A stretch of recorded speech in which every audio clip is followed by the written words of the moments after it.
So how did I fly business class with Qatar Airways from Madrid to Kuala Lumpur without breaking the bank? I'll tell you all about it in this video, but first...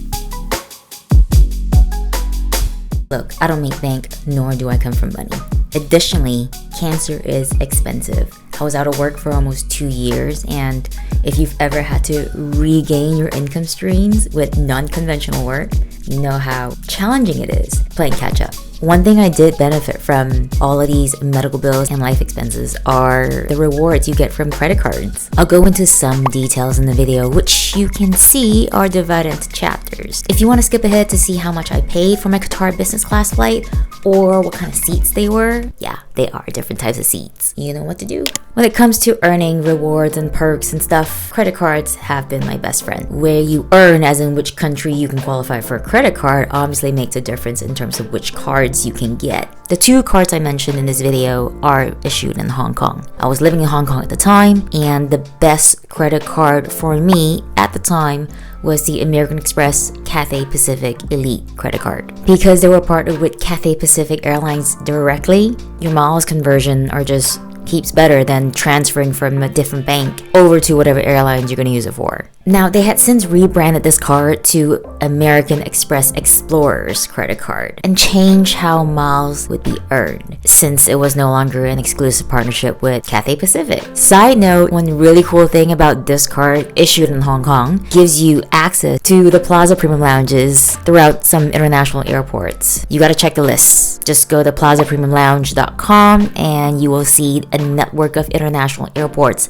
that if you hold a lot of these credit cards, including the American Express Explorers credit card issued in Hong Kong, you get access. If you're familiar with Cathay's rewards program, then you would have heard of Asia Miles and Marco Polo, which have all merged under the brand of Cathay. As most of my travels revolve around Asia, it made sense for me to get a credit card that gives me the best conversion rate for Cathay and its airline partners. So I applied for the Standard Chartered Cathay MasterCard. I'm still hanging on to the American Express Explorers card. They still have partners with different airlines that are not part of the same group with Cathay, which are typically One World program. Since I'm now based in Europe, I would also like to optimize how I can get perks anywhere I go, pretty much. I'm still looking for ways to save on my travels in Spain without having to apply for a credit card, because that requires you to build a credit history and credit score, which in my current situation, it will take a long time.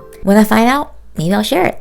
Would you want to know about that? Now, you can earn miles in many other ways other than spending on your credit card. For example, Standard Chartered Bank in Hong Kong offers something like over 30,000 miles for time deposits, and they have a little matrix chart. If I put this amount under 6 months time deposit versus 12 months time deposit, how many miles do I actually earn? If you got a chunk of money and you know it's going to go somewhere anyway, might as well make some miles off of it, right? Or health insurance. I don't know about any other reward programs, but for Asia Miles / Cathay, you can put your health insurance through it. So if you are looking to switch health insurance or looking to buy new health insurance or life insurance, I'm not quite sure which insurance. I missed the boat on that, but yeah, if you need to switch, go through that. You get miles too.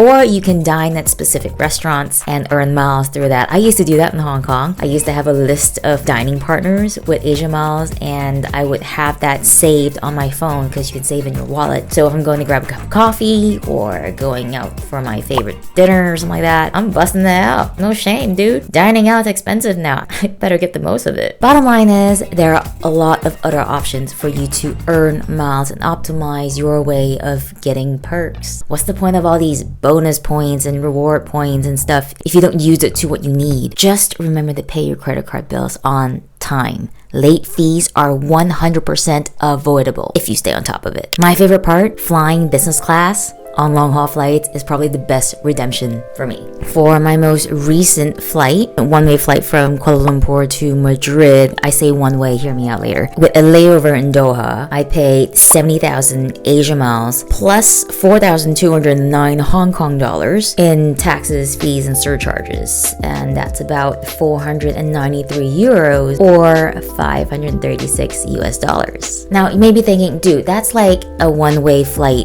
from Europe to Asia on Emirates or something like that. But I chose that flight for a few reasons. 1, baggage allowance. Business class typically gives you a lot more baggage allowance. In my case, it gave 40 kilos of baggage you can check in. And since I know I'll be bringing my belongings from Malaysia to Spain, not all, just partially, I had to weigh out the cost between shipping them versus paying extra baggage fees.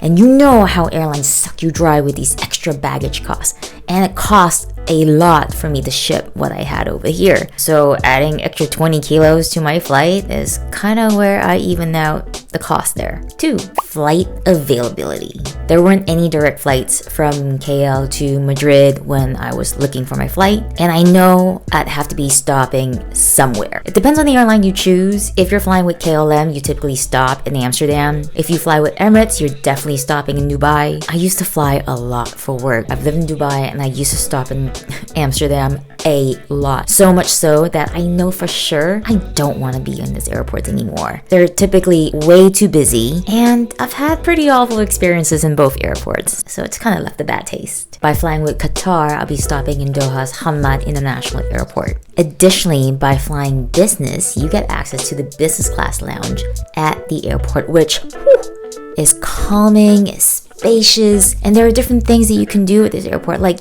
you got quiet rooms where you got a nap pod. It's first come, first serve, by the way, and I've never gotten there in time to get one, but hopefully maybe sometime in the future. There are full-on showers. This time I went to a gym, there was a pool. I'm gonna go into detail about this airport in a different video where I cover 6 airports, 5 airlines throughout my month-long trip. But yeah, if I have to make a stop anyway, I stop in Doha again. 3. Sanity. I've traveled enough to understand how much energy it zaps out of you. And I'm traveling alone. I'm not even traveling with kids. Prior to that leg from Kuala Lumpur to Madrid, I know I'll be pretty tired already. I have a long journey from Melbourne to Kuala Lumpur on Qantas with a layover in Singapore. I knew I'd be exhausted and my energy just isn't the same anymore after cancer. I needed to make the rest of my journey back here with relief instead of dread and further zapping away at my immune system. I'm still on immunosuppressants, and that's kind of largely where I base a lot of my decisions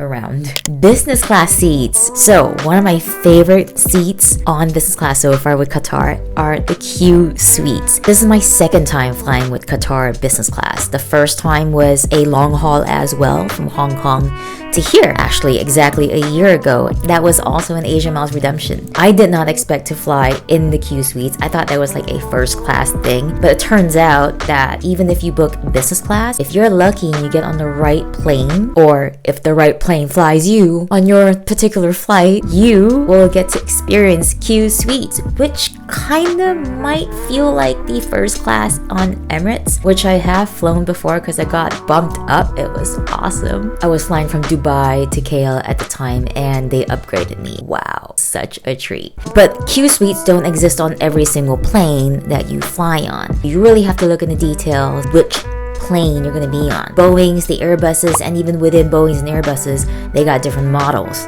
They typically have that information for you when you book it. You just gotta click in, more details, read the fine print. If you've never flown Qatar Airways before or stop over anywhere in the Middle East, I suggest you look up a bunch of YouTubers who review different flights and different airports and different planes, so you can have a better idea on what you're getting yourself into and not be surprised. One of my go-tos for flight reviews is this YouTuber named Nonstop Dan. He apparently has a passion for planes and flying, and his entire life was just dedicated to that. It's pretty fascinating. So he goes into detail with a lot of different seats, different airlines, and multiple reviews because people upgrade and update stuff. Thanks for hanging out with me today on my non-professional Qatar business class review.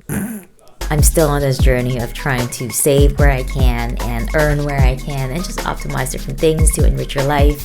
It's not always so straightforward. This is what I earn, that's what I'm gonna spend on. You still gotta find ways to be smart about your money, you know? Thanks for watching. See you in the next one.